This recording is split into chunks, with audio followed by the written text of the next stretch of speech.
Will news dot today में आपका स्वागत है। मैं हूं प्रदीप राज और आप देख रहे हैं will news dot today. Madhupur में 2 दिन पहले 5 शराब दुकानों को सील कर दिया गया था।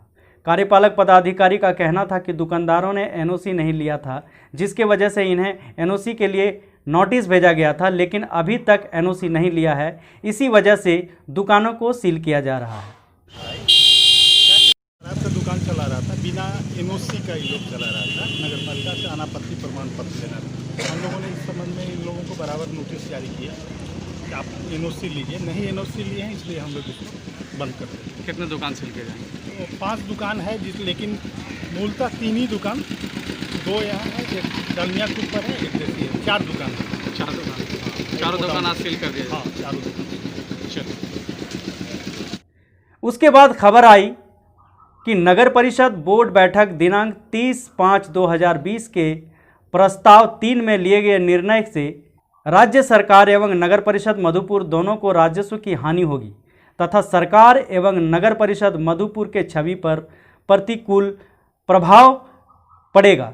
साथ ही उस लेटर हेड में ये जिक्र है कि प्रस्ताव को मेरे द्वारा सभी पार्षदों के विचार विमर्श के उपरांत यह निर्णय लिया गया है कि उक्त प्रस्ताव को पूर्ण विचार के लिए रखते हुए आंतरिक स्रोत एवं सरकार के राजस्व को देखते हुए ये सुझाव आया है सभी शराब के दुकानदारों को मासिक किराया 2 गुना एवं एनओसी एवं निर्धारित शुल्क 10,000 के साथ दुकान खोलने की इजाज़त दी जा सकती है।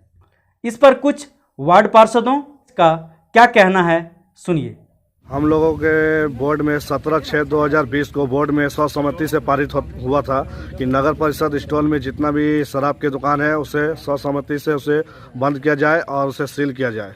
तो बोर्ड में पारित होने के बाद कल हम लोगों को एकाएक पता चलता है कि स्टॉल को सील कर दिया गया। 2 बजे सील किया गया और शाम होते होते फिर से उसे खोल दिया गया। आखिर ये 4 घंटा 5 घंटा में ऐसा कौन सा बात हुआ और किससे हुआ जो एनओसी दिया गया? ये पूरा मामला भ्रष्टाचार से लिप्त है। इसकी ऊंची कार्रवाई की जानी चाहिए। और मेरा एक का बात और कहना है, जो स्टॉल दिया जाता है रोजगार लोगों को रोजगार करने के लिए, लेकिन यहाँ पर तो जो बेरोजगार हैं उनको तो कोई रोजगार का साधन नहीं मिल रहा है और यहाँ सिर्फ भ्रष्टाचार पे भ्रष्टाचार को बढ़ावा दिया जा रहा है। और मेरा एक बात कहना है, अगर एनओसी दिया गया है तो दुकान के मालिक को एनओसी दिया गया है, तो फिर वो दारू दुकान के पास वो दुकान कैसे गया?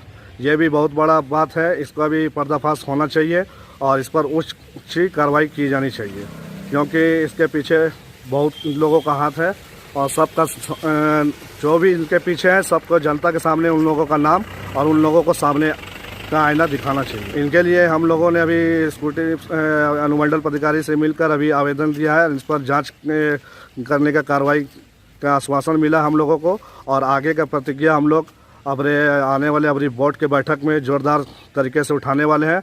इसको हम लोग ऐसे चुप बैठने वाले नहीं है।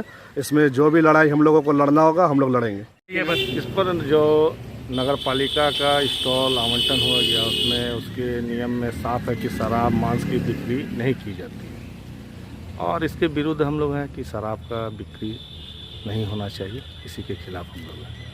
आज क्या किया? आज हम लोग लिखित अनुमंडल पदाधिकारी को दिए हैं, इनकी शिकायत किए हैं कि 24 घंटे के लिए भी सील नहीं किया गया, ये सिर्फ कागजी दिखावा है। इसके विरुद्ध हम लोग हैं, उच्च अधिकारी तक हम लोग इसकी शिकायत करेंगे। तो आप लोग मतलब आश्वस्त हैं? एसडीओ साहब ने आपने क्या कहा? हाँ, दिए हैं उच्च पदाधिकारी को, इस पर कार्रवाई की जाएगी, उनका आश्वासन है। ठीक।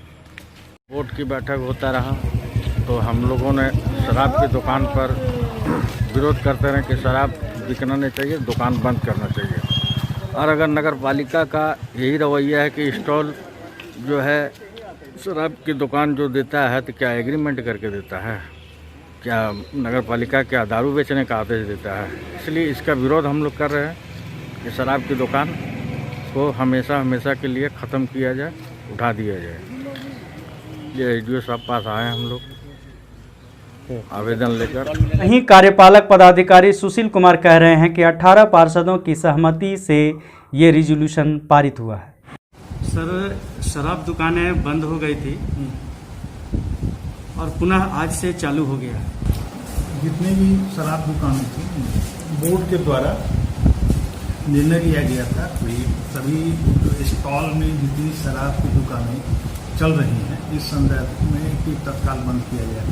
उसके तुरंत 2 दिन के बाद करीब 18 पार्षद अध्यक्ष सहित सभी लोग लिख के दिए कि बंद न किया जाए, क्योंकि इससे राजस्व की सरकार की हानि होगी और नगर पालिका के राजस्व की हानि होगी। तो हम लोग उसको प्रोविज़न किए कि जो भी शराब दुकान जहाँ चलेगा उसका किराया दुगना किया जाएगा और हमसे एनओसी लिया जाएगा। एनओसी की राशि 10,000 रुपया हम लोग फिक्स किए। जब तालाबंदी के उपरांत के पहले हम लोग उन लोगों को लेटर दे चुके थे पहले कि आप लोग आके अपना एनओसी ले लें, नहीं तो हम लोग सील कर देंगे। कोई नहीं, हम लोग सील किए। सील करने के बाद सभी लोग आए, पैसा जमा किए, एनओसी लिए, उसके बाद दुकान खोला गया। किराया में भी वृद्धि हाँ, हुई? दुगना किराया किया गया। प्रत्येक दुकान का अलग अलग रेट था, लेकिन जितने भी थे सारे को दुगना किराया कर दिया गया।